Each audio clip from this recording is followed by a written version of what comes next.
ഇതെന്താ ലെഗിൻസാ? ഇതിന്റെ ടോപ്പ് അവിടെ ലെഗിൻസാ? എടാ എപ്പോഴും ഒരാൾക്ക് നടന്നെങ്ങനെ ഒരു വെറൈറ്റി പിടിച്ച് എങ്ങനെയുണ്ട്? ഇത് 2010 പെൻസിൽ ഫിറ്റ് അല്ലേ? എടാ പെമ്പിള്ളാരും വല്ല ഈ ലെഗിൻസ് എടുത്തില്ലല്ലോടാ. ഇതെന്താ നിർത്തി അടിപ്പിച്ചു? ഒന്ന് പോടാ. ഇതെന്താ ഗുണാക്കേവാ സുഭാഷേ? മോനെ എന്താടാ എണ്ണ തീർന്നോയാ കുട്ടാ? ഇല്ല, എണ്ണ അടിച്ചപ്പോഴേ കൂടിപ്പോയി. അങ്ങനെ വെയിറ്റ് കാരണം തള്ളിക്കൊണ്ട് പോണ്. ഒരു സഹായം വല്ലതും വേണോ? ഓ എന്താടാ? എന്നാ ഇത് തള്ളിക്കൊണ്ട് എന്റെ കൂടാ. ഡീസലാണോ പെട്രോൾ ആണോ? ഒരു ഗ്ലാസ് അവിൽ മിൽക്ക് ഇതിലോട്ട് ഒഴിയടാ. എങ്ങോട്ടാ സാറേ? മനസ്സമാധാനം കിട്ടുന്നത് ഇങ്ങോട്ടെങ്കിലും. ഒന്നാം തീയതി ബാറിൽ അവധിയാണ് സാർ.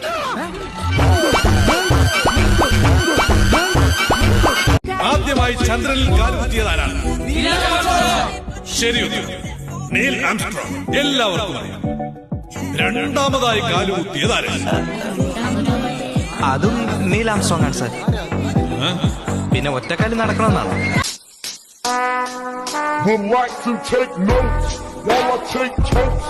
ജോൾസിനല്ലേ? അല്ലടാ, റിമി ടോമി.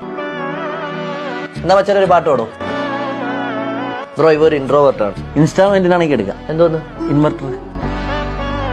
ഇൻവെർട്ടർ അല്ല, ഇൻട്രോവേർട്ട്. മറ്റുള്ളവർ എന്ത് വിചാരിക്കുമെന്ന് വിചാരിച്ച് ഒന്നും മിണ്ടൂല. ഫോർ എക്സാമ്പിൾ, എന്റെ ഫാദർ വീടിന്റെ ഫ്രണ്ടിൽ കൂടെ പോയത്. അവിടെ പന്നിക്ക് ചെയ്യുന്ന ഒരു കെണി ഉണ്ടായിരുന്നു. അത് കണ്ടിട്ട് പോലും അവൻ വിളിച്ച് പറഞ്ഞിട്ടില്ല. ആന്തരാ? അല്ല, അച്ഛൻ ഒരു നല്ല കാര്യത്തിന് നമ്മൾ പുറകിൽ നിന്ന് വിളിച്ച് അച്ഛൻ എന്ത് വിചാരിക്കും? കഴിഞ്ഞ ദീപാവലിക്ക് ഒരു വാണം വിട്ട്, അതിനൊന്നും ഒരു കുറവുമില്ല. എന്നിട്ട് ആ വാണം നേരെ ചെന്ന് ഇവിടെ അവന്റെ പെരപ്പുറത്താണ്. അത് നിന്ന് കത്തി. എന്നിട്ട് പോലും he don't call fire force. Fire force ഞാനോട്ട് കമ്പനിയൊന്നും ഇല്ല. അപ്പൊ ഞാൻ ആര് വിളിക്കുമ്പോ അവരെന്ത് വിചാരിക്കും? എടാ, ഇവനൊരു പെണ്ണ് കെട്ടിയാ തീരാന്നുള്ള പ്രശ്നമുണ്ട്. അയ്യോ, ഞാൻ കല്യാണം ഒന്നും കഴിക്കൂല. കല്യാണം കഴിക്കുമ്പോ എനിക്ക് നോക്കും കൊച്ചുണ്ടാവില്ലേ. അപ്പൊ എന്റെ അച്ഛനും അമ്മ എന്നെ പറ്റി എന്തോന്ന് വിചാരിക്കും? നീ എന്നാടാ ഒന്ന് നന്നാവുന്നത്? ഞാൻ നന്നായി അമ്മേ. ഇന്നലെ ആ രാജേഷ് എന്നെ തല്ലിയിട്ട് ഞാൻ തിരിച്ചു തല്ലിയത് പോലുമില്ല. ഇനി തല്ല ഞാൻ അടിക്കെന്ന് പറഞ്ഞിട്ടുണ്ട്. അമ്മയുടെ മോൻ അടിക്കാനൊന്നും പോവണ്ട, മാഷിനോട് പറഞ്ഞാ മതി. ആ മാഷ് തന്നെ ഈ രാജേഷ്. എന്താ അമ്മ ഇവിടെ? ബസ് കയറുവാൻ നിൽക്കുവാ കുഞ്ഞെ. ബസ് കയറാനോ? എന്നാ റോഡിന്റെ നടുച്ച് നിൽക്ക്. ബസ് നന്നായി കയറിക്കോളൂ. മോൻ കുട്ടിയല്ലേ, എനിക്ക് വയസ്സായി. എന്നെ ഒന്ന് സഹായിക്കണം. ഓ, അതിനെന്താ, ആ അടിയാൻ പിടിക്കാം. സുഖല്ലേ? വലൈക്കും അസ്സലാം. അൽഹംദുലില്ലാ ഹൈർ. അതല്ല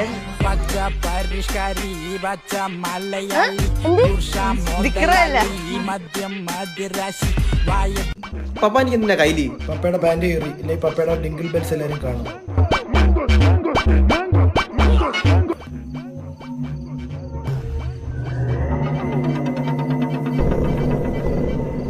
കത്തിയ ഇത് മറ്റേ സംഘമല്ലേ? ബലാൽ സംഘം, കുർക്കുറെ സംഘം.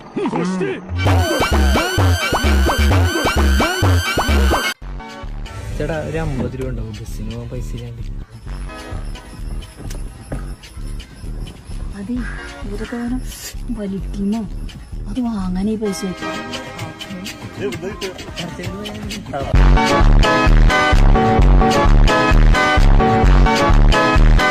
നിന്റെ പ്രേമം എന്താടാ പൊട്ടിയത്? ഓ, അവക്ക് എന്നെക്കാട്ടി ഹൈറ്റ് ഉള്ള ഒരുത്തനെ വേണോ? എങ്കിലേ കെട്ടിപ്പിടിക്കുമ്പോ നെഞ്ചിടിപ്പ് കേൾക്കത്തുള്ളൂ. അവിടെ തന്തയുടെ പേര് ECG മെഷീൻ എന്നായിരിക്കും.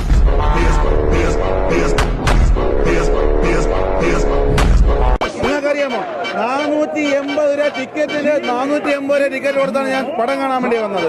പടം കാണാൻ ആ 480 രൂപ ഉണ്ടായിരുന്നെങ്കിൽ ഞാൻ എന്റെ സുമേഷും കൂടെ 460 രൂപയ്ക്ക് മാംഗോ ചില്ലി എടുത്ത് 20 രൂപയ്ക്ക് 2 താറാമുട്ടയെ മാറ്റി ഞങ്ങൾ സുഖമായിട്ട് അടിക്കുമായിരുന്നു. ഒന്ന് കാണിച്ചു കൊടുത്തേ. ഒരു ഒന്ന് കാണാമോ? ക്യാമറയ്ക്കും കൂടെ ഒന്ന് കാണിച്ചു കൊടുക്കണം. ഉണ്ണി കണ്ടോ? ഉണ്ണിയാണ് നെഞ്ചത്തിരിക്കുന്നത്. പെണ്ണിനെ വിട്ട് ഉണ്ണീനെയാണ് മനസ്സിൽ കയറ്റിയിരിക്കുന്നത്. ഇഷ്ടമാണ് ഉണ്ണീനെ. ഭയങ്കര ഇഷ്ടമാണ്. ഗേൾ ഫ്രണ്ട് ഉണ്ടോ എന്ന് ചോദിച്ചത്. ആർക്ക്? ചേട്ടന് ഗേൾ ഫ്രണ്ട് ഉണ്ടോ? ഇല്ല. അപ്പൊ പെൺകുട്ടി വന്ന് ഈ ഉണ്ണിയുടെ ഫോട്ടോ മാറ്റി എന്റെ ഫോട്ടോ വെക്കണമെന്ന് പറഞ്ഞാൽ എന്ത് ചെയ്യും ചേട്ടൻ? അവളെ ഒഴിവാക്കും.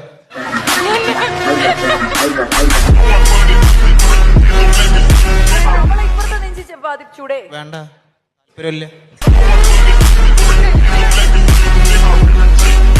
ആദ്യം ഒന്ന് എല്ലാം ചേരുവകളെല്ലാം കറക്റ്റാണെന്ന് നോക്കാം.